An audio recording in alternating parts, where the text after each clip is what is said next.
Okay, welcome everyone. I want to continue a little bit the pieces from the Talmud, which talk about prayer, and then we'll do prayer, maybe one or two other topics, both from the Talmud, which is the rabbinic literature, and from the Midrash, which are rabbinic interpretations of the Bible. They're not exactly commentary, they're more ideas than commentary. Midrash is not exactly a commentary, it's more a discussion of an idea. Okay, so let's, without further ado. Sorry, sir, what's the English for Midrash? Midrash literally means exegesis. That's the way it's usually translated. It's like a discussion of the text, more than a commentary. Thank you, thank you. Okay, now we did last time this one over here. Yeah.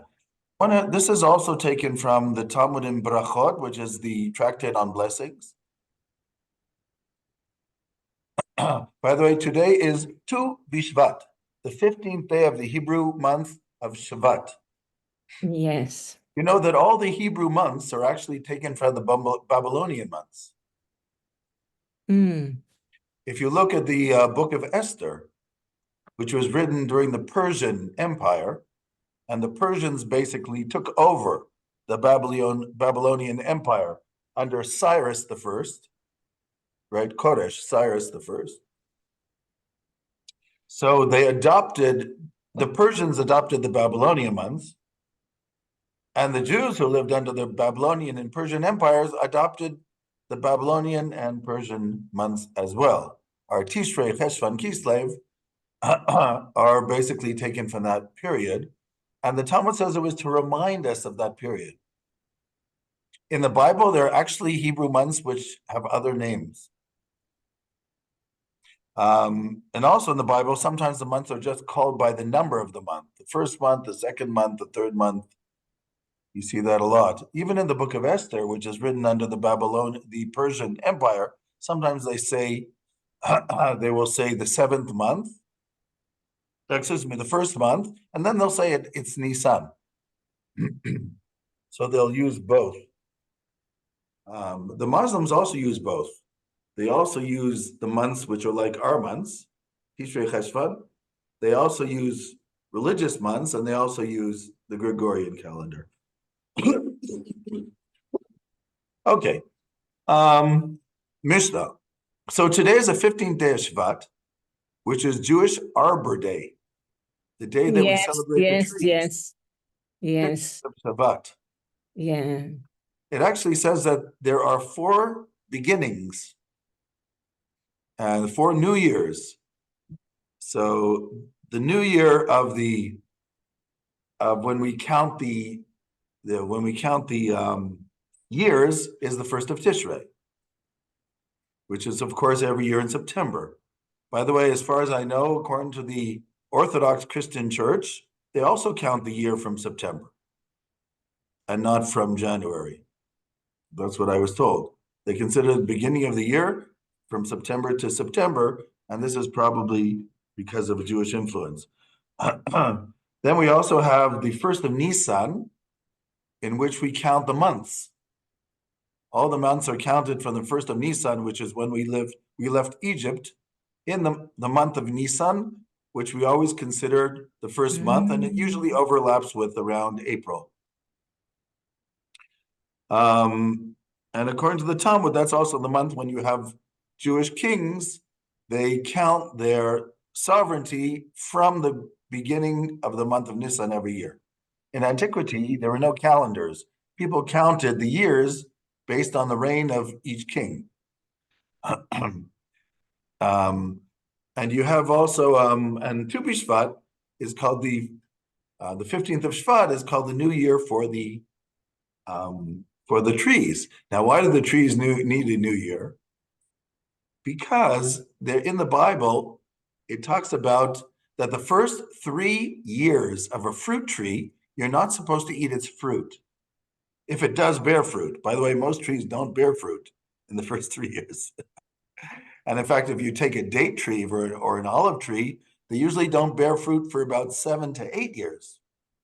Oh, Yeah, but I'm just saying that if a fruit tree does bear fruit before the 4th year, you're not supposed to eat the fruit for the first 3 years. On the 4th year, it's supposed to be given to the Kohen, the priest. But today we just wait the 4th year too. And from the 5th year, you can eat the fruit of the tree. Now, how do you count the years? You count the years of that tree by the 15th day of Shvat, which is the Jewish Arbor Day. So if the tree was planted 2 months before Shvat, on that 15th of Shvat, 2.5 months later, it is still a full year, because you count from 15th of Shvat to the 15th of Shvat. So that's the day, Tu B'Shvat, where we have a custom to celebrate what's called the 7 species of the land of Israel, which are in the book of Deuteronomy, chapter 8. The 7 species which in the Bible were indigenous to the land of Israel. The first one is wheat, gru. The second one is barley. I'm not sure how you say barley. Barley. It's a type of Orz. Orz. Okay, like what they make the beer from. Exactly. Yes. we so- say kara. Yeah, so wheat, barley, grapes, figs, pomegranate, olives, and dates. Those are called the 7, well, 5 of them are fruit, but the 7 species which are indigenous to the land of Israel in the Bible. And so those are the ones that we eat on the night of Tu B'Shvat to commemorate. And also some people celebrate it by eating etrog jam. You know, the etrog is a citron that we use on the Festival of Tabernacles to cook. So I'll show you something amazing. This citron has been sitting in my house for the last 3 months. No, 3 months. You keep it in the fridge? No, I kept it in a plastic bag. I didn't even realize it was next to the window. And I was looking to see if I was just looking through and I found it for Tu B'Shvat. Last night I had a whole Tu B'Shvat ceremony at the house. Wow. Yeah. But And it makes a today, wonderful jam. today, as I know, we eat only dried fruit. No, Jews outside of Israel ate dry fruit because remember, if you lived in cold countries, once upon a time, they didn't have these fruit the whole winter. So when I was a kid living in Montreal, we always got dried fruit on Tu B'Shvat sent to us from Israel. But in Israel, I mean, people use dried fruit and they also use, real fruit. The climate here is, more moderate. Of course, a lot of it comes from Turkey, but yeah, a lot of the dried fruit actually comes from Turkey. They're like a world center for dried fruit. It's, yeah. Okay, so I just wanted to mention that about Tu B'Shvat. I would show you part of it, but I don't know if I can do it because it's in my phone. I have to. Okay, so let's get back to this. This is a discussion, again, about prayer. And it's in the Talmud in Brachot, which is the tractate which talks about blessings. Okay. The Mishnah says one should not stand up to say a prayer, tefillah, unless you are in a frame of mind which is reverent. You should have a reverent frame of mind. You say the same in Romanian, reverent? Reverend. Yeah. Okay. So Or preot, probably. in other words, a serious. No, reverend. We have reverentios and irreverentios. We have that as adjective. Okay. So reverentios, that would be it. Yeah. Yes. Reverend e preot. Yes. Means no, reverend Dacă is este preot. subiect, dacă este substantiv, da, e But in- preot. A reverent Dacă frame e of mind. It's like a adjectiv, e așa serious. cum ai zis tu. Yes, a serious frame of mind. In other words, when you enter tefillah, when you enter prayer, in many of the synagogues, it will say, know before whom you stand. You also have to be dressed Reverentious. properly. You know, in some synagogues, they even ask the men not to come in with short pants. Other places where it's a hot climate, they're more easygoing, but you know, it's a different. It's called a reverent frame of mind. Now the Mishnah continues. Remember, the Mishnah is the early part of the oral tradition, which was finished in the year 200. The pious men of old, in Hebrew, Chasidim Rishonim, the term pious Chasidim or saintly. The pious men of old used to wait 1 hour before praying in order that they might concentrate their thoughts upon their Father in heaven. This is a very interesting thing. This is the only source we have in the Mishnah which talks about that people would wait a whole hour before prayer. Not everybody, certain pious people, what they call the early pious men, Chasidim Rishonim, would sit in the synagogue and wait 1 hour before the prayer. What did they do for that 1 hour? It was like a type of meditation. It was thinking about what they're going to do. They would concentrate for an hour. We don't know what they would concentrate on, but obviously they would prepare themselves for the prayer. This is one of the sources that we have, which seems to imply that there was some type of meditation done before the prayer in order to collect your thoughts, in order to understand what you're doing. So the pious men of old used to wait 1 hour before praying in order that they might concentrate their prayer. The Talmud, by the way, I don't know if I brought it here. Just see if I brought it here.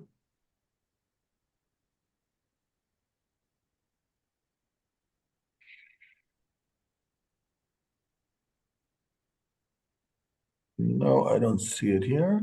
The Talmud says about this quote. Moment.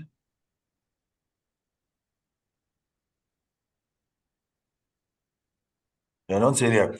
The Talmud brings a Baraita, which is another Tanaic source, which adds on to what the Mishnah says. It says that these pious men of old used to wait 1 hour before the prayer, then they used to pray, and then they used to sit in the synagogue for an hour after the prayer to think about what they did. So the Talmud, meaning the Gemara, is going to ask a question. If they prayed 3 times a day, and if they meditated an hour before each prayer, an hour after, and let's say they prayed for an hour, and this is 3 times a day, when do they study Torah? So the Talmud answers and says, because they were pious, their Torah remained. Whatever they studied, they never forgot. The Jerusalem Talmud says, because they were pious, their Torah was blessed, meaning it was even enhanced. Even though it looks like they had very little time to study. But when you're on that level, the little you study opens up ideas for you that you didn't even think about before. So it's also, the question is the approach to text. When you approach, not just, I would say that not only, in our tradition, not only prayer has to be with reverence, even study has to be with reverence. The more you take the Bible seriously, the more it talks to you. So you have to open up your thought to the possibility. If a person takes the Bible as a piece of literature, which it is, obviously, also a piece of literature, but if it's only a piece of literature, then it doesn't talk to you anymore. So it just looks at you and you look at it, because that's what literature does.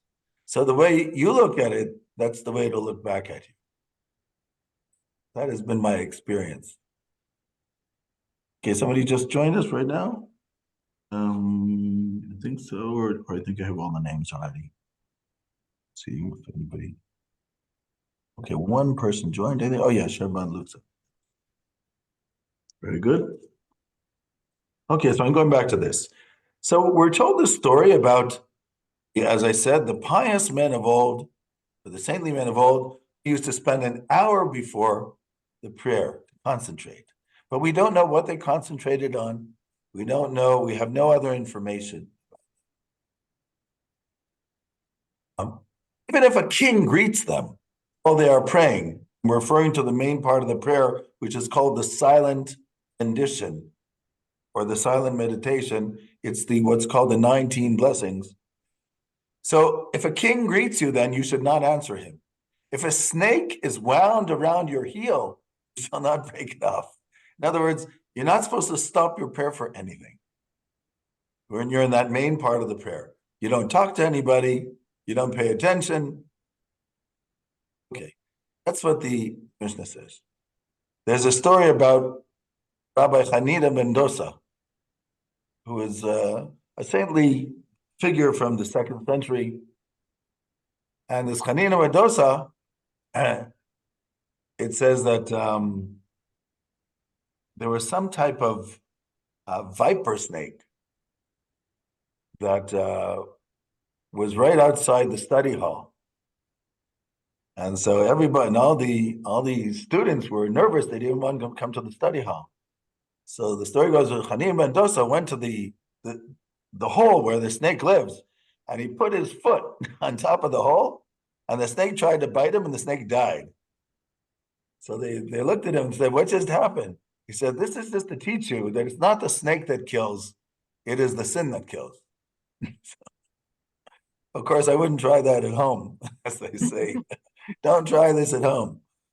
But this is, of course, also a rabbinic belief that there is a certain amount of reward and punishment in this world, even though it's not obvious.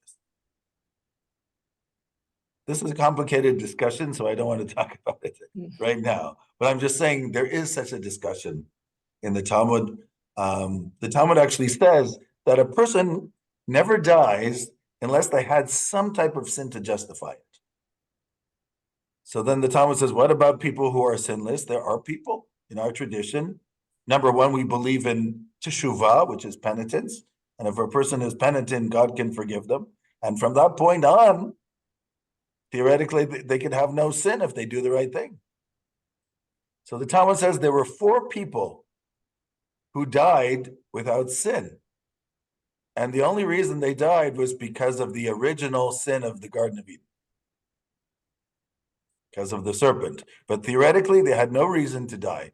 One of them was Jesse, the father of King David, according to the Talmud. One of them was Amram, the father of Moses.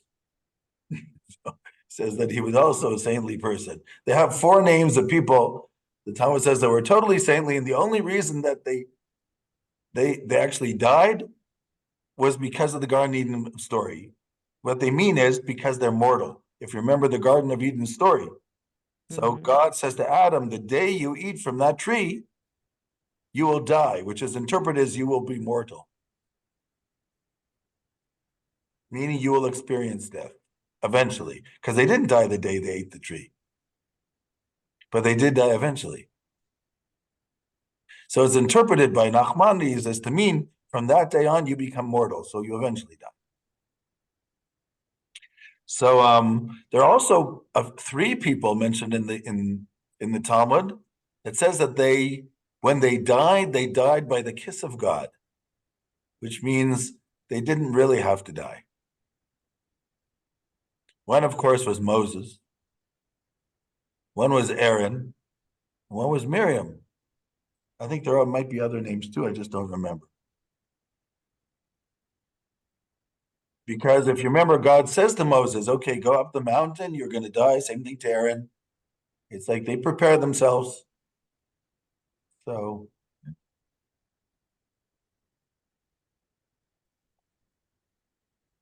okay, let's go back to this.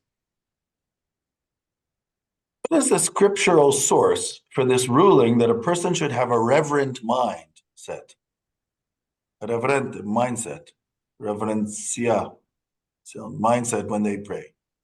Rabbi Lezer says, well, it says in scripture about Hannah, Samuel's mother. Hannah, the prophet Samuel. That's Prophet Samuel chapter 2. It says that she was very bitter of soul when she went to pray for a child in the tabernacle in Shiloh. So from this idea of bitterness of soul, they try to understand that you're supposed to be reverent during prayer. And the Talmud says that's not a good source. Maybe Hannah was different because she was bitter at heart because she was barren. She did not have any children. Therefore, they look for a new source. Rabbi Joseph says in the name of Rabbi Hanina, we learn it from here. It says in the Psalms, but as for me, in the abundance of thy loving kindness, I will come into your house, meaning the temple. I will bow down towards your holy temple in fear of you. So here the word fear is like reverence. Then the Talmud says, well, perhaps David was different because he was exceptionally self-tormenting in prayer. But how do you know that everybody is supposed to be like Rabbi Joshua and Belevi says, maybe from this verse, also from the Psalms, worship the Lord in the beauty of holiness. Hebrew word for beauty is hadrat here, but if you play around, it becomes cherdat, which is like trembling. And the Talmud says that's not a good source because you're changing the word. So then Rabbi Judah says, okay, excuse me, where was it? So Rabbi Nachman ben Isaac says also in the Psalms, serve God with fear and rejoice with trembling. So that's where they learn it from. How do you serve God? You serve God through prayer. It's the service of the heart. So you serve God through fear and trembling. And this is the idea of having a reverential mindset. In other words, taking prayer seriously. Having said this, even though the Talmud says you have to take prayer seriously, in our tradition, over the generations, it's also developed this idea of happiness, especially among the Hasidic movement, the idea of dance in prayer, happiness in prayer. So you're supposed to have general reverence when you start, but there's nothing wrong with singing in prayer and being happy. You know, in the Christian tradition, if you've ever seen the Afro-American churches in the United States, where they have these choirs with very happy music, with a lot of beat and a lot of dancing. This is another form. And this is I would say what it says in the verse, rejoice with trembling. Serve the Lord with fear, but you can also rejoice in your trembling. So there is this concept of reverence, but on the other hand, there's also this concept of being happy in your prayer. In Jewish services, it depends what synagogue you go to. Okay, if you go to the Choral Synagogue in Bucharest, it's a big synagogue, and people are more or less quiet during the service. Maybe they talk a little bit, but not that much. But if you go to like a Hasidic synagogue, everybody seems to be walking this way, walking that way, and it looks like everybody's having a discussion. So, some of these smaller Orthodox groups, you wonder, they don't seem to have the same decorum as the conservative and the Reform synagogues, or the more liberal synagogues, or the more cathedral-like synagogues with the big buildings. Yeah, which is interesting. I guess, there is a group in Israel called, I guess, if I'm not wrong, Nachmani. There are the ones who are singing. Nachman of Breslov. Yeah. Yeah. There are actually two groups of Breslov. There's the older group of Breslov, which consider themselves the continuation of the original students of Nachman of Breslov, who died in 1808 or 1810. It's Nachman of Breslov, okay. Yes, Breslov Hasidim. They were known in Yiddish as der Toten Hasidim, the dead Hasidim, because they never had another leader since Rabbi Nachman died in 1810. And who was Nabai Rahman? Sorry? Nachman of Breslov was born in Medjibish, which is the same city where the Baal Shem Tov was born. And the Baal Shem Tov was his maternal grandfather. No, great-grandfather. His mother was a grandchild of the Israel Baal Shem Tov. the founder of the Hasidic movement. So he was one of the Hasidic rabbis. Mm. He was born in Midrash, which is in Podolia in southern Poland. Then he moved to Breslav. That's why he's called Breslav. And then he was buried in Uman, which today is in the Ukraine. You know, they have these groups of young people who go to Uman every Rosh Hashanah and on Hanukkah. When I went this year on Rosh Hashanah to Cluj-Napoca, so my plane was full of these men going to Uman. I said to them, how are you going? Oh. I said, how are you going to Uman from Cluj? They said we couldn't get into the other side of the border because of the war. So we get a Cluj, we cross the border, we take a bus, we take a taxi, and finally we get there. And when I came back, which was just after Rosh Hashanah, they had a gigantic plane, which are like 250 seats. Almost every seat was taken by these people coming back from Uman. That was through Wizz Air at the time, which was interesting.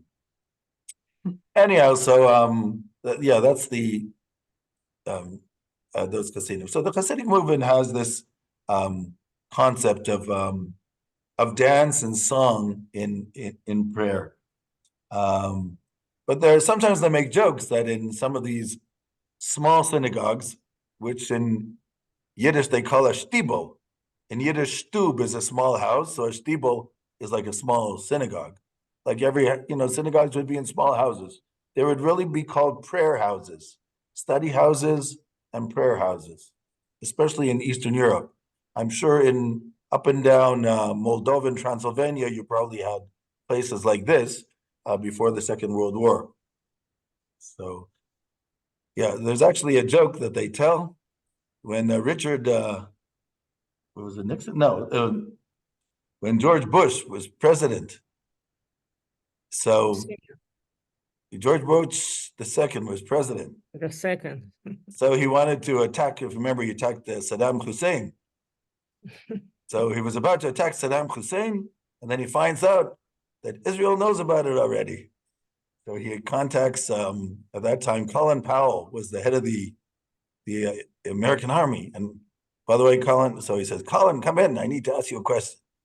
Colin says, yeah, what's the problem, Chief? He says, how come these Jews know about that we're going to be attacking Iraq? Who told them? He says, nobody told them, sir. Then how do they know? Colin says, look, when I was a young man, I used to work for Jews. I'll tell you how they know. They got a secret building. So Bush says, a secret building? What's the secret building? He says, it's called a shtibel. Shtibel, that's like a little synagogue. A shtibel. Says, a shtibel. Says, what do they do there? He says, officially, they pray there. Unofficially, they get all the information. Says, that's amazing. How does that happen? Says, it's hard for me to explain to you, sir, but if you want, I'll take you down to one. They have one in Brooklyn. I'll drop you off there and you'll see how it works. So he says, well, okay. He says, but we're going to have to dress you up and accommodate you so nobody knows who you are. He says, okay, whatever you have to do. So they put on the Hasidic robe and a fluffy hat and give him long earlocks, and they drop him off. They bring him to Borough Park in Brooklyn, New York, and he's standing in front of a Hasidic shtibel, one of those little houses of prayer. So Bush says, well, what am I supposed to do, Colin? He says, don't worry. You just sway back and forth the whole time. And at a certain point, you will notice that it gets silent. And at that point, turn to the right, the first guy you see, and say, no. And that's the code. So he goes into the shtibel and they give him a little prayer book, and he's in the middle. He sees everybody swaying, and he's swaying back and forth too. And he's looking at his prayer book, but he can't figure out what it says. It's all in Hebrew. And then at one point, everything slows down and it's silent for a moment. So Bush turns to the right and he goes, no. So the man turns to him and says, shh, I can't talk now. Somebody told me the president might be here.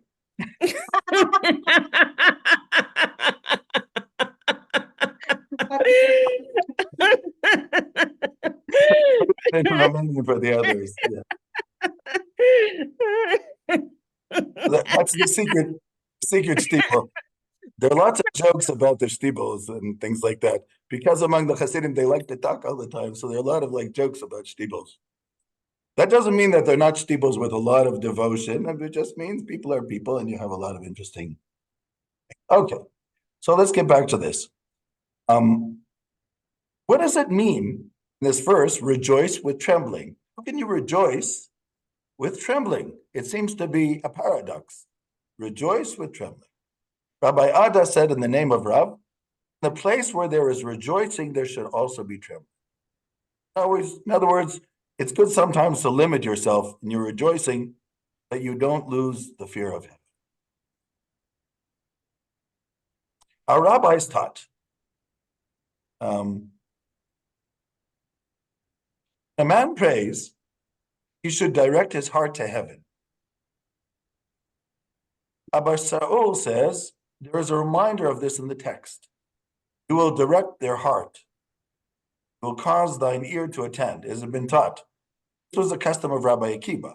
When he prayed with the congregation, he would cut his prayer short and finish sooner in order not to inconvenience congregation.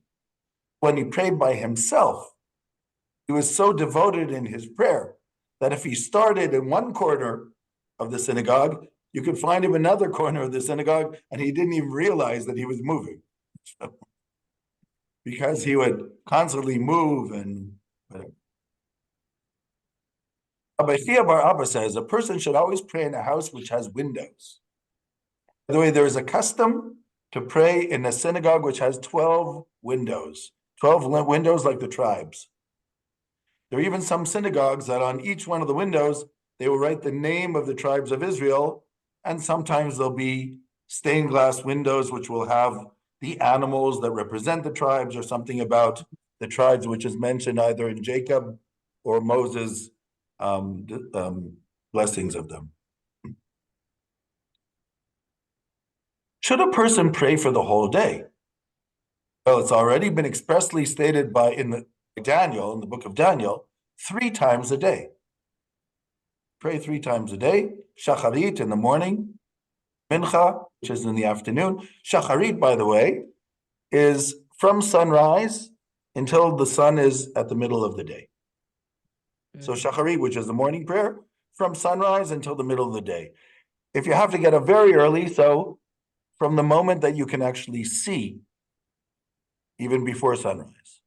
But it's better from sunrise. The afternoon prayer is from approximately half an hour after the sun crosses the middle of the sky until the stars come out. That's the afternoon prayer, and the evening prayer is all night. The Talmud also here in Brachot says that the 3 prayers remind us of the sacrifices, the offerings in the temple. There was the morning offering of the Tamid. Tamid means the constant offering. There was the afternoon offering of the Tamid, which was brought on the outside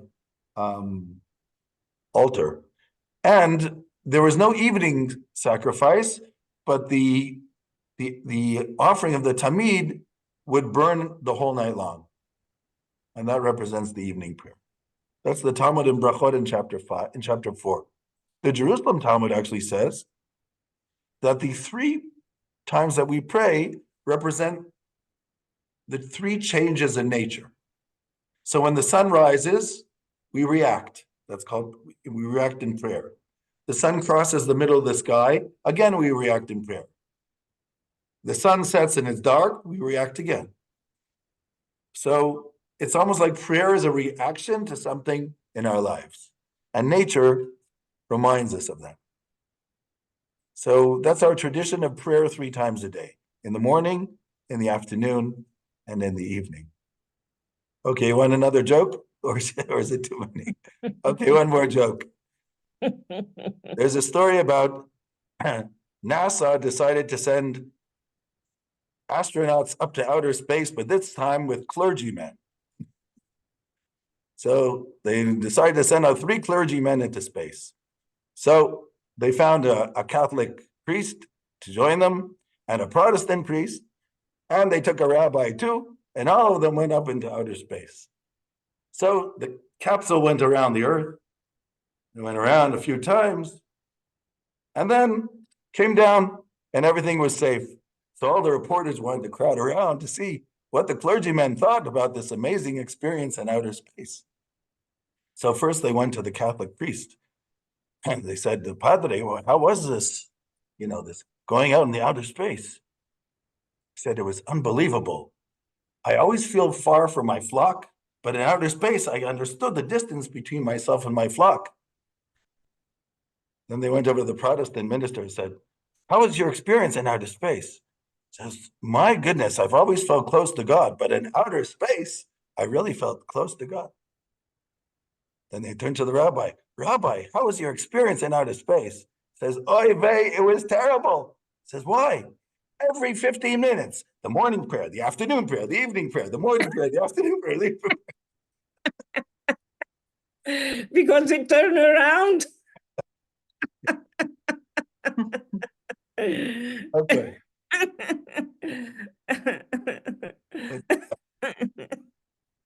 So should a person pray the whole day? Well, it says in the book of Daniel that 3 times a day do we pray to you. And that, by the way, is our practice. Even from the time of Daniel, it seems that this was the tradition. So then the Talmud says, well, maybe this practice was only when Daniel was in captivity. Anyhow, so they're going to a discussion here. I'm going to jump over that discussion. Oh, okay.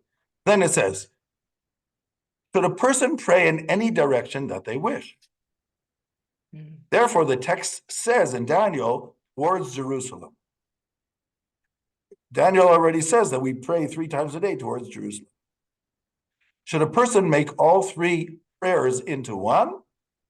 Because no, David said, evening, morning, and noontime, I pray to you. I might say that maybe their voice should be heard in praying. It already is stated in the book of Samuel, Hannah, Samuel's mother, it says her voice could not be heard. It says only her lips were moving, her voice could not be heard. Because in the main part of our prayer, which is called the Amidah, the standing prayer, it's a silent prayer.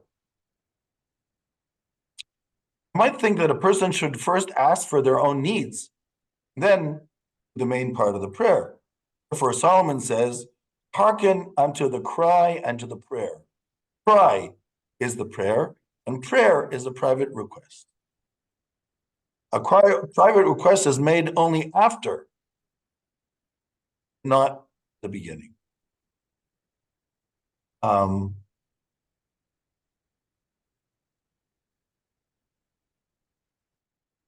Hamnuna says, there are many important laws we learn from this story of Hannah praying for a son. It says that Hannah spoke into her heart. From this, we learn that a person who prays, pray directly through the heart, meaning with intent. Only her lips moved. From this, we learn that a person who prays must actually move the words with their lips, meaning not to vocalize, but to create as if a vocalization. Like if I'm going to talk like this. You understand what I'm saying? You move your lips, but you don't have to vocalize.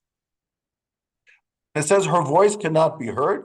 From this, it is forbidden to raise one's voice in prayer, which means you can pray under your breath, silently. We're talking about the main part of the prayer, not the psalms that begin the prayer, not the recitation of the Shema, which isn't part of the prayer, but what's called the main part of the standing part, the silent rendition of the prayer.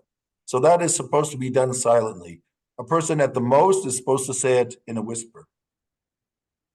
It says that Eli, the high priest, thought that Hannah was drunk because only her lips were moving and she was not vocalizing anything.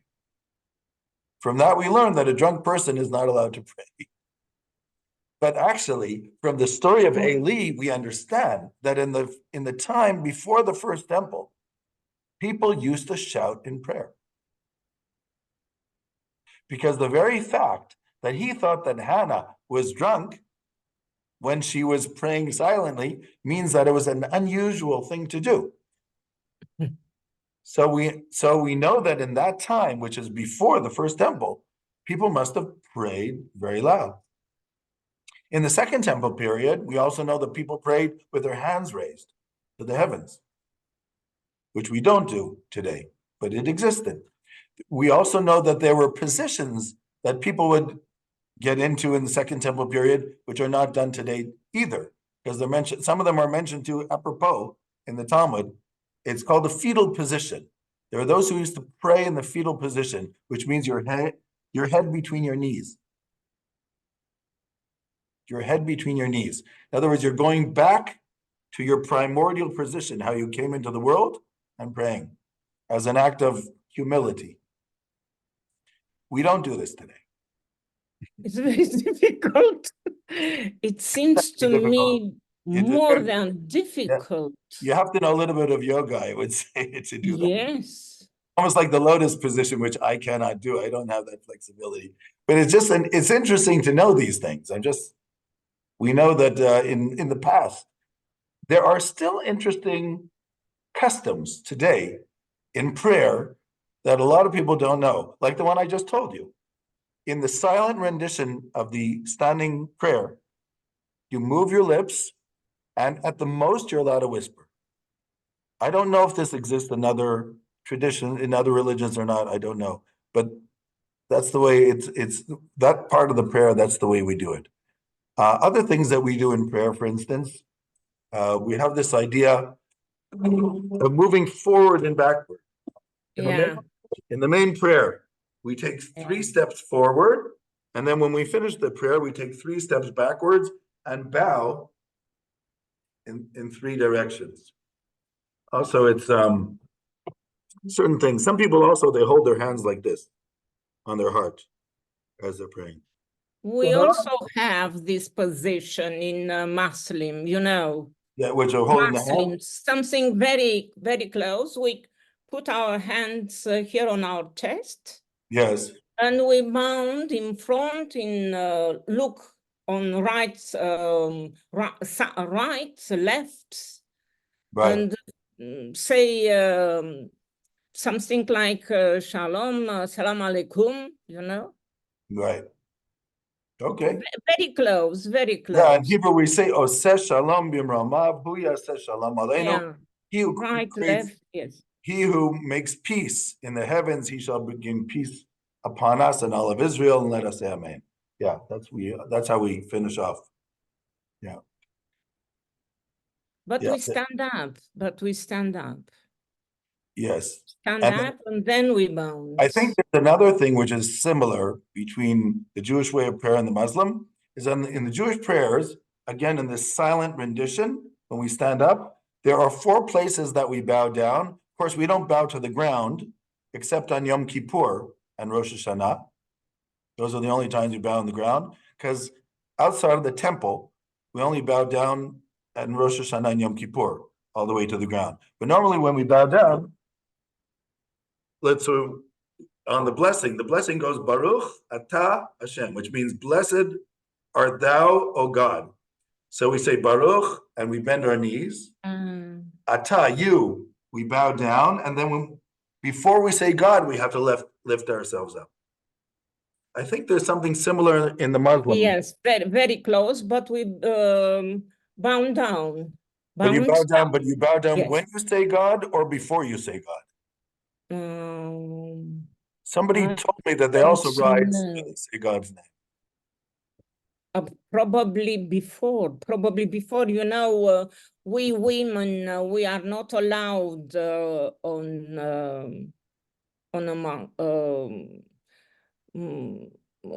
we are not allowed to pray together with men. But really, but we don't either. In the synagogue, there's a separation. Really? Yes, on synagogue also. Yes, all the Orthodox synagogues. Only the conservative and the Reform in America, they have mixed. But no, there's always separation. Very, very many things very close between these 2 religions. Well, Judaism is sort of like the mother religion of the other. Yes. You know, it was interesting in Quebec, where I grew up, in Montreal, Quebec. You know, there's the English speakers are mostly Protestant, and the French are Catholic. Not all that religious, but they are Catholic.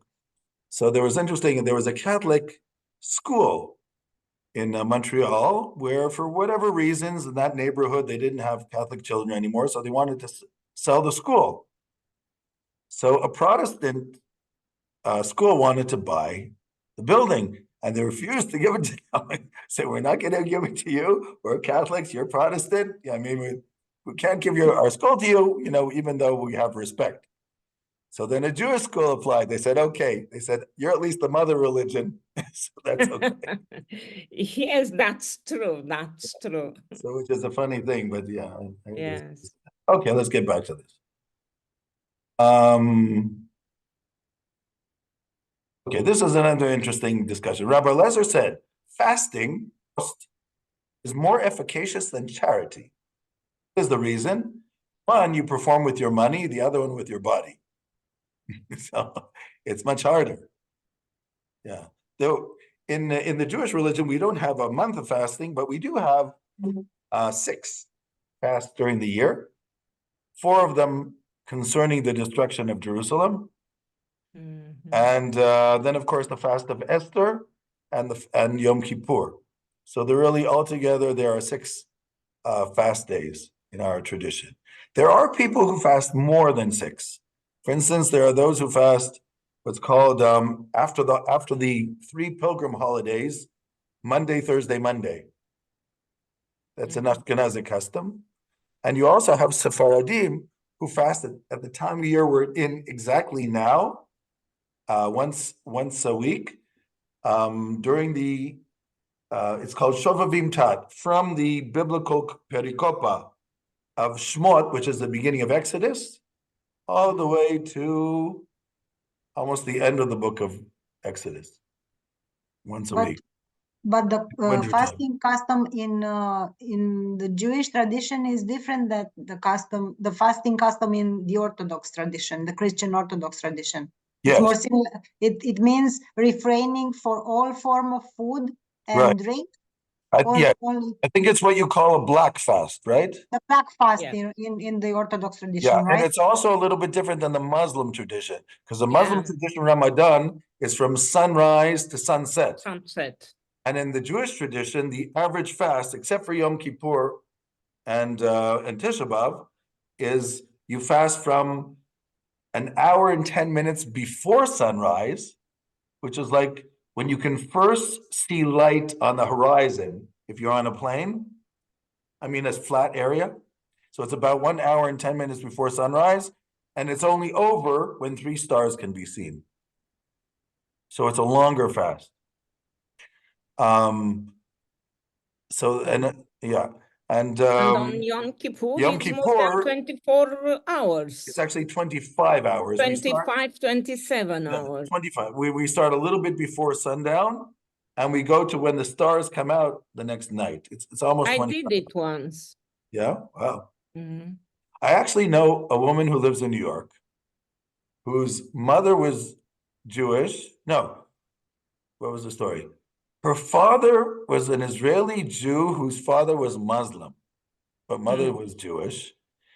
And her mother, who came from Spain, converted to Judaism. But this girl who lives in New York, she's a poet, she fasts both on the Ramadan and the Jewish fast, which is probably why she's that skinny. So, yeah. Okay. And you're allowed to drink water at least, or nothing? No, nothing. Yeah. It's not a health Not fast. even to wash your hands. Penitential. We can wash our hands except on Yom Kippur and Tisha B'Av, which are the more, yeah. Okay, let's continue. Rabbi Lezer says, prayer is more efficacious than the offerings in the temple. There are a lot of people who think, look, in Judaism, the temple was a central feature, but prayer is a central feature. And we believe that without the sacrifice of the temple, prayer takes the place. So, as it says in the book of Jeremiah, what purpose is the multitude of your sacrifices unto me? And then it says, you should spread forth your hands, and etc. Etc. Okay, I'm going to jump over that. Rabbi Eliezer said, from the day on which the temple was destroyed, the gates of prayer have been closed. As it says, even though I cry and call for your help, you shut out my prayer. But even though the gates of prayer are closed, the gates of weeping are never closed. As it says, hear my prayer, O Lord, and give ear to my cry. Keep not silence at my tears. Which means if you pray with tears, that opens up all the gates. Abba did not order a fast on a cloudy day. Okay, that's another thing. Okay, that's all I wanted to read about this at this point, about prayer. I want to read something else, but maybe not this one.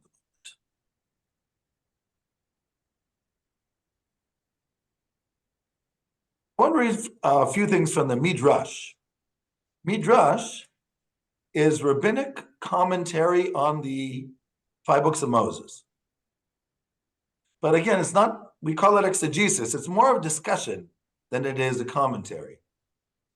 And these commentaries are written, or at least the names mentioned in the Midrash, are the same names in the Mishnah, which means mostly names from the 1st and the 2nd century of the Common Era. In the Midrash, it's mostly 1st and 2nd century. So I want to read to you some Midrash from the book of Genesis. And these have to do with men and women. It's about men and women. So I thought this would be interesting. And the Lord God said, it is not good that man should be alone. This, of course, in Genesis, before Eve is created.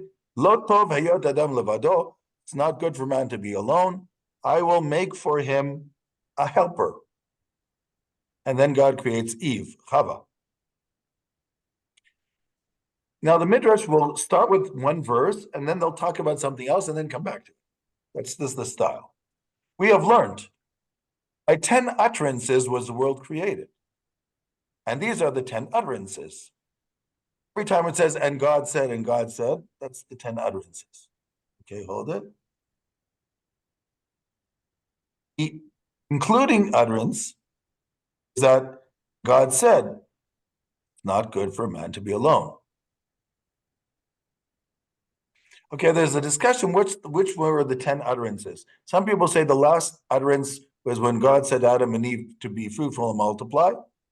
One person says that when it says God said it's not good for man to be alone, that was another part of the creation. And then Eve was created from Adam. So now there's a discussion of that verse. It doesn't mean it is not good. It was taught. He who has no wife, remember it's rabbis talking, so they're the men, so they're talking about women, of course. He has no wife, dwells without goodness, without help, without joy, without blessing, and without atonement. In Judaism, we have a different concept. Marriage is considered an act of atonement. Whereas, like among the Catholics, the priests actually don't get married as an act of atonement. Judaism is the exact opposite. He who is without a wife dwells without goodness, without help, without joy, without blessing, without atonement. Without goodness, because it says it's not good for a man to dwell alone. It says in Genesis. Without help, because it continues there and says, I will make him a helper. Without joy, because it says in Deuteronomy, you shall rejoice, you and your household. And your household means with your wife. Without blessing, because it says in Ezekiel, bring blessing to the rest of your house, just your wife. That's the assumption. Without atonement, because it says about Aaron, the high priest, he shall make atonement for himself and for his house. His house means his wife. Rabbi Simon said in the name of Rabbi Joshua ben Levi, says, I'm third generation Israel, without peace, where it says, bring peace into your home. That's 1 Samuel 25. Rabbi Joshua of Sitkin said in the name of Rabbi Levi, even without life. As it says in Ecclesiastes, enjoy life, the wife you love. By Talia ben Gomdi said, is also incomplete. Because it says in Genesis chapter 5, and God blessed them and called their name Adam. So being Adam is being male and female together. That's all I wanted to bring about that. So it's just interesting that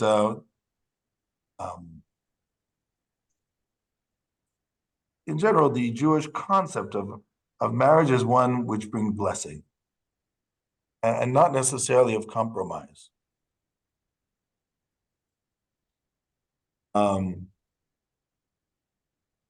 In the Jewish tradition, I'll just want to say one other thing about this. Eve, according to the Talmud and Sanhedrin, Eve is created, well, it's obvious according to the text that Eve is created before Adam and Eve listened to the serpent and eat from the tree of the knowledge of good and evil. That's obvious because the serpent spoke to Eve, so obviously Eve was created before. But the Talmud adds that Cain and Abel were born before Adam and Eve ate from the tree. How come? How? This is our tradition. Our tradition is that Adam and Eve had Cain and Abel before they ate from the tree, and then after they ate from the tree, all four of them were banished from the garden.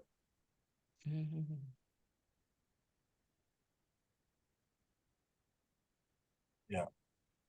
Which means, which is different, I think in the church, they believe that the sin was the fact that they copulated and had children, but in the Jewish tradition, that's not a sin, it's a mitzvah. Because God said, "Pru, be fruitful and multiply." Yes. Yeah. Okay, I just wanted to point that out as well. Okay, that was a very short discussion, but that was taken from the Midrash on Genesis. That one would be interesting. And here's one more. Here's a Midrash on Cain and Abel. Again, you'll see the style of the Midrash is not a commentary on the verses. It's using the verses as a springboard to discuss something else, but related to it. So they were talking about Eve being created, so they start talking about the relationship between man and woman in general, and try to look for this from the verses. Here's something from Cain and Abel also. If you remember the story, both Cain and Abel brought offerings to God. Cain brought from the sheep, Cain brought from the ground, from the land. Yes, he brought some type of vegetables that grew in the ground, and Abel brought a sheep to God. And because God received the sacrifice of Abel, but not that of Cain, Cain was miserable. God said to him, "Why do you look so upset? Why is your countenance fallen? If you continue to be good, you will be able to deal with this. But if you don't better your ways, then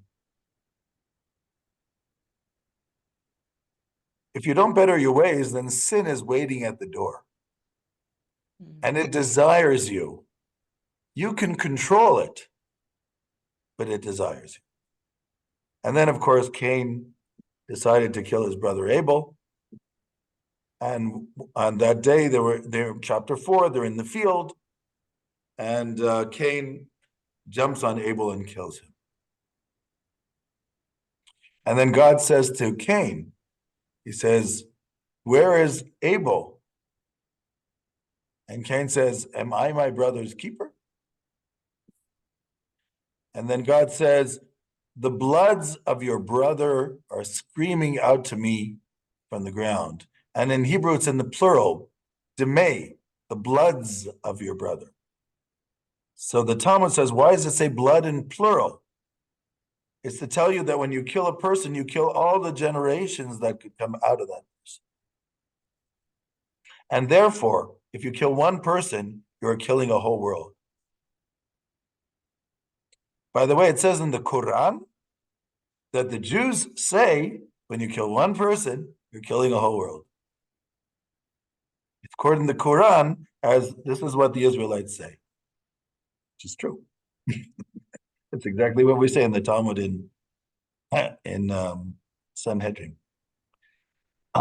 So Cain spoke to Abel, his brother. Now the Talmud has an interesting question. What do they quarrel about?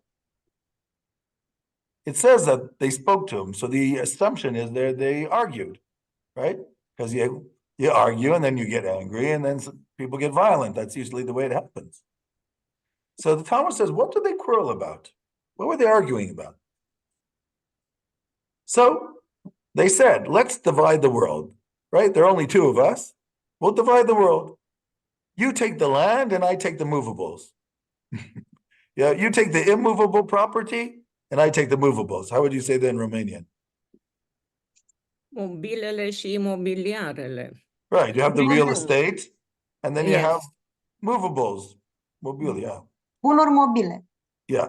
So then the farmer said, okay, we'll do that. But then okay, so if I control all the land, then the land that you're standing on is mine. So you have to fly up in the air. And then the other one said, well, if I have all the movables, then the what you're wearing belongs to me. So take it off. So that was the first quarrel. Trying to split up everything. That one took the land, one took the movables. That didn't work. Rabbi Joshua of Sichnin, which we mentioned before, and Rabbi Levi's name said, no, both of them took land, both of them took movables. That wasn't the argument. What was the argument? Argument was where the temple should be built. One of them said it should be built on my piece of land, and the other one said the temple should be on my piece of land. That was the argument. And how do we know that? Because it says when they were in the field, that's where they quarreled. When the temple is destroyed, it's also called a field. As it says, the temple shall be plowed as a field, it says in Micah. And out of this argument, Cain rose against Abel, his brother, about the argument where the temple should be. Rabbi Judah ben Rav said, no, the quarrel was about first woman, about Eve. Because Rabbi Abu said Eve had already turned to dust, she had already died. And what was the quarreling about? They were quarreling about a twin. According to the Midrash, when Cain and Abel were born, Abel was born with a twin, with a girl. There had to be some girl, right? Or else where did they all come from? So it says he was born with an additional twin, Abel. Each one wanted the twin. One of them said, I will have her because I'm the firstborn. That was Cain. And Abel said, no, I will have her because she was born together with me. So she should be mine. Okay. Now I want to show you the style of the Midrash. We have three arguments here, a three-way argument. What was the quarrel, the first quarrel of Adam and Eve? The quarrel that produced fratricide, brother killing a brother. Oh, what were they concerned about and what created this heated discussion? One of them says it was an argument about movables, land and movables. It was an argument over wealth, because land is wealth. Houses are wealth. But there are two types of wealth in the world. You have real estate, immovable property. That's one type of wealth in every generation, whether land or buildings. And then you have movables, whether it's objects, items, or whether it's money which represents objects or items, right? So that's wealth. Wealth is either land or movables. That's really all it is. So then the second one says, no, they were arguing about where the temple should be built. Religion. And the third one says, they were arguing about who's going to marry the twin. So in my opinion, what's going on here it's not an argument about what they were arguing about.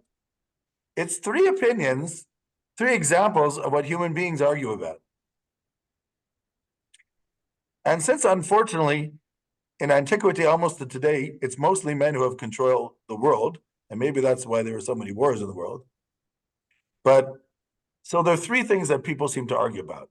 One of them is money and property, meaning wealth. Another one is religion. I would put wealth and power together, by the way. I would say wealth and power, religion, and women, at least for men. That seems to be three things that they like to argue about. So in my opinion, what's going on here, it's not an argument about what Cain and Abel argue about. It's an argument about what people argue about, meaning men in general. And they're just using Cain and Abel as an example. So this is actually not an attempt to explain the verses at all. It's an attempt to explain why people fight. So I just wanted to show you that side of the Midrash, where sometimes it looks like there's an argument, but it's not. They're just giving you three examples of why people argue.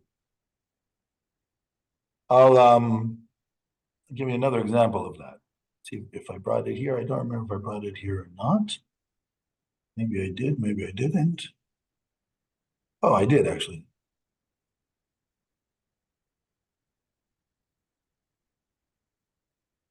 Okay, this is taken from actually the Talmud again. Just this piece over here. House of Shammai, and the house of Hillel, it's first century. Shammai and Hillel lived in the first century, and their students are called the house of Shammai and the house of Hillel. We had Hillel at least mentioned in the Ethics of the Fathers when we discussed that. The house of Shammai says the heavens were created first, and only after that the earth was created. Because it says, in the beginning, God created the heavens and the earth. So first God created the heavens, and then he created the earth. The house of Hillel says, no, the earth was created first, and then the heavens. How do I know that? Because it says in chapter 2 of Genesis, on the day that God finished earth and heaven. So earth is mentioned before heaven. So the house of Hillel said to the house of Shammai, what do you mean? How could you build a loft and then the house? I mean, how can you build the second story before the first? So how can you build the heavens before the earth? Because the earth is the basis and the heavens is up there. Does it not say who? So Shammai answered them and said, doesn't it say a loft in his heavens? Excuse me, and Amos calls the heavens like a loft, so that's like the second story. So Shammai answered and said, no. Does one make a footstool for the chair? First you make a chair, then a footstool. And it says in Isaiah, heaven is my chair, the earth is my footstool. So the chair is before the footstool. The sages said both of them were created simultaneously. As it says in Isaiah, with my left hand I made the earth, with my right hand I finished the heaven. So what kind of strange discussion is this? Which came first, heavens or the earth? The egg or the chicken. The egg or the chicken, yeah. Yeah. Well, I actually, for the chicken or the egg, I always say like this. You know, I wanted to prove to somebody once that Hebrew came before French. So I said, how do you know that? I said, in French, how do you say an egg? An œuf. Œuf. Œuf. And in Hebrew, how do they say? Yes. And in Hebrew, in modern Hebrew, how do they say chicken? Œuf. Oof. Off. Exactly. Off, œuf. So I say, look, what came first, the chicken or the egg? The chicken. So in Hebrew, the chicken is off, and in French, the egg is off. So it's almost the same word. What came first, the chicken or the egg? Yes. So what is this discussion? There's an interesting interpretation of this discussion that I heard one time from, I didn't hear it actually, I read in his book, by Zevin. the scholar lived in Jerusalem in the previous generation. He said if we know the difference between Hillel and Shammai is that Hillel was more of a people person. He was more of a people person, meaning he tried to understand the people better. And Shammai was more a person of the ideal. In other words, people have to live according to the ideal, even if it's difficult. Difficult, okay, lots of things are difficult. Whereas Hillel believed that the law had to take into account the imperfections of people. And so sometimes they would be more lenient in order to make it easier for the people. So Rabbi Zevin says this is the argument of what was created first, the heavens or the earth.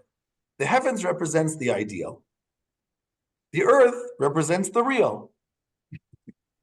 So the house of Hillel says the earth came first because the real comes before the ideal. You have to meet the people on their level and pull them to the ideal, but you have to start with the real, which is called the earth. Shammai says, no, the heavens were created first. The ideal is more important. The ideal, yes. And let the people try to make their way to the ideal. And at the end, the rabbis say both are important. But it's an interesting interpretation of what looks like it's an argument in the text, and it's not an argument in the text. It's an argument of how to treat law vis-a-vis the populace. That's what I wanted to point out here. Question? Okay, I'll give one more example, and I think that'll be it for today. We're almost at the end.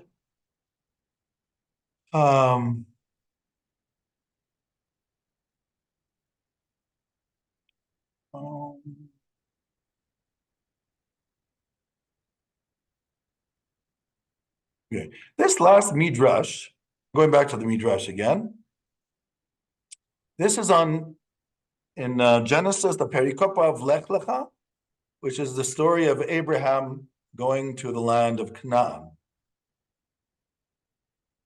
Now God said to Abraham, leave your country of birth, your father's country, and go to the land where I'm going to show you. So Rabbi Isaac commenced this discourse.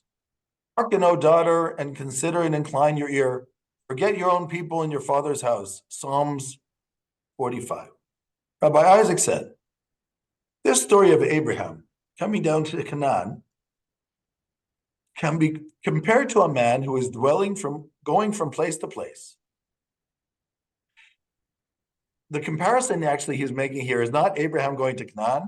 It's the fact that God appeared to Abraham for the first time in his life, before Abraham comes to Canaan. So Abraham is living in Ur Kasdim, in Iraq. And God appears to him and says to him, leave Your family. leave your father's house, leave the house of your birth, and go to the land which I will show you. And so first Abraham goes with his father Terach and with his brothers, and they all start going, but then they stop in Aram, which is Syria of today, in the area of Ur Kasdim.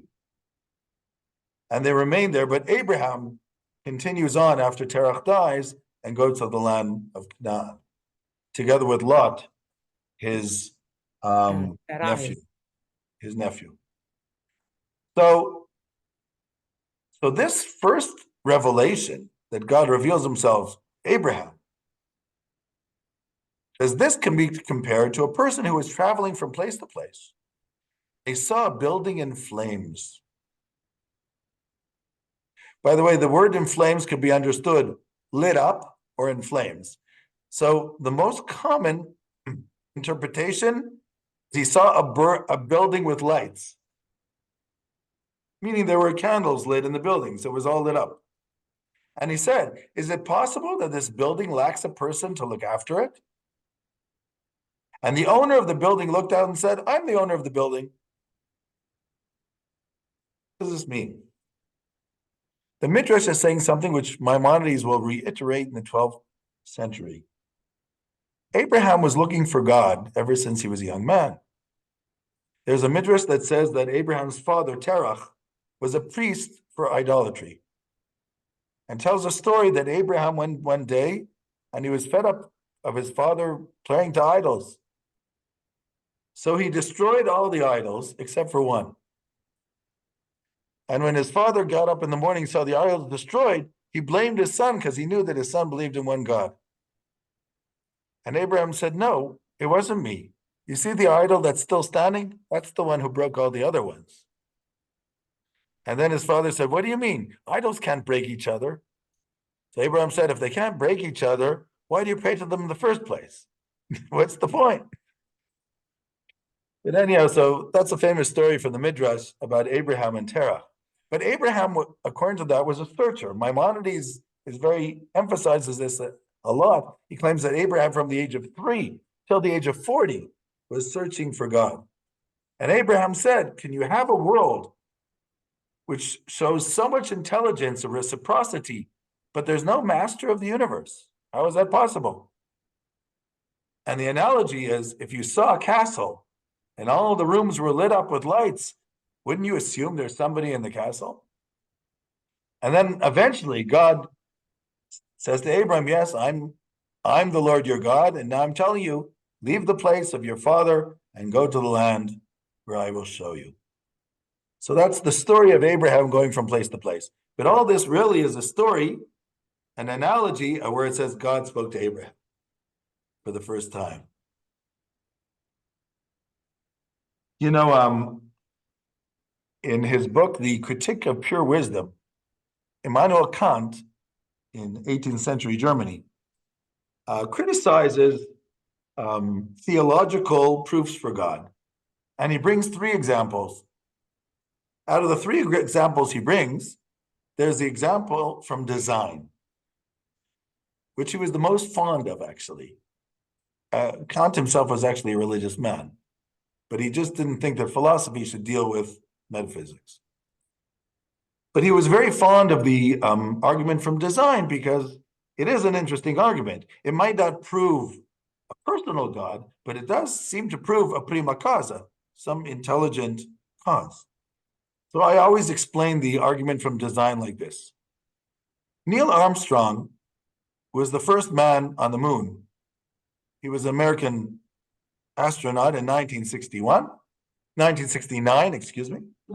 And he stepped on the moon and he said, this is one small step for man and one large step for mankind. That was 1969. Now let's assume for a moment that in 1969, if Neil Armstrong, when he stepped on the moon, would have looked down and found a Coca-Cola can, what would have Neil Armstrong said? Would he have said, what a crazy accident that is of the cosmos that it produced a Coca-Cola can on the moon? Right? Is that what he would have said? What do you think he would have said if he saw a Coca-Cola can on the moon?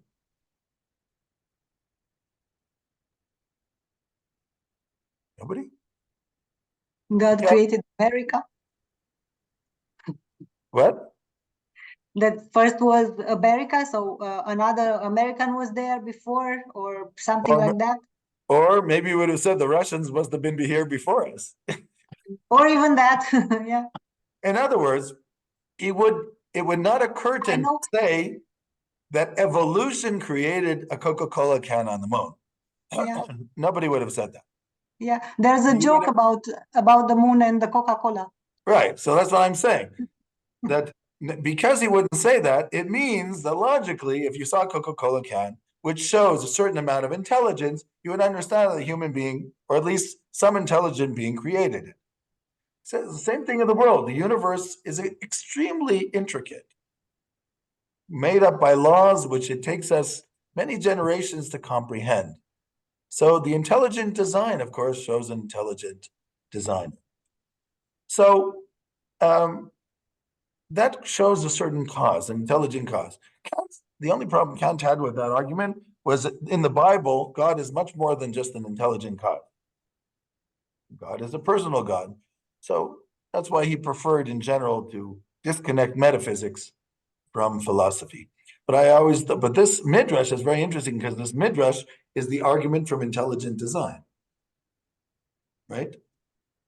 This is a 2nd century argument from intelligent design. If you understand what I'm saying. So when you're saying that Abraham saw the world as all being lit up, and he said there must be somebody in charge if the world is lit up, right? Just like if you see a house with lights on, there's somebody in the house, or somebody was in the house. So this is called the argument from intelligent design. Now I'm going to give you a different interpretation of this Midrash, an interpretation that was given by Rabbi Jonathan Sachs of blessed memory. He used to be the chief rabbi of Britain. He died just a few years ago. And he explains this Midrash like this, that Abraham was traveling from place to place. It's like a man who's traveling from place to place, and he saw a building in flames, meaning burning down. And he said, is there no owner of this building? According to Rabbi Sachs, in my opinion, completely changes the meaning, because this, in my opinion, the meaning of this Midrash is the argument from intelligent design. Rabbi Sachs says something which I think is very profound. He says, Abraham looks at the world and he sees evil in the world. He sees human arrogance. He sees the 4 kings who fight the 5 kings just because they weren't willing to pay their tax. And they take hostage of Abraham's nephew, Lot. He sees idol worshippers who only care about themselves, really. They create a God in their image, because that's what idolatry is. The Bible says that God created man in God's image. Its image, yes. Idolatry is that we create God in our image because we want to control the supernatural. Why should God control something we want to control? So Abraham sees a world which has evil, which has imperfection, a world which is on fire. And according to Rabbi Sachs, the real religious person, according to the Torah, is the one who screams against evil when they see fire in the world. And they say, this cannot be. It's not acceptable. And we have to change. Because that's what God wants. God wants human beings to believe in him and make the world a better place. That is the goal. God just doesn't want human beings just to believe in him. They want us to be the emissaries of making the world a better place. Or else what's the point? If if our belief in God doesn't make us a better person, why do we have to know that there's a God? Right?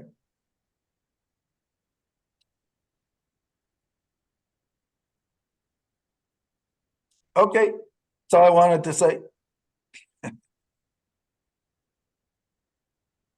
Anybody else joined since then? Are we still? Oh, one other person joined. Who else was it? Let's see. I think it was. Yeah, Michael Rus. Okay, dear friends, we have one more meeting next week. And in that one more meeting, I'm going to bring you a passage from the book of Zohar, which is also written in a Midrashic style, but a more mystical style than the Midrash. Of course, the Zohar came out for the first time in the 13th century. I can mention a little bit about that too. And I just want to read one excerpt from the Zohar, maybe 2, and that'll be it for our discussions. And I'm still not sure when I'll be able to come to Romania, but I'll start working on the questions to prepare for the test.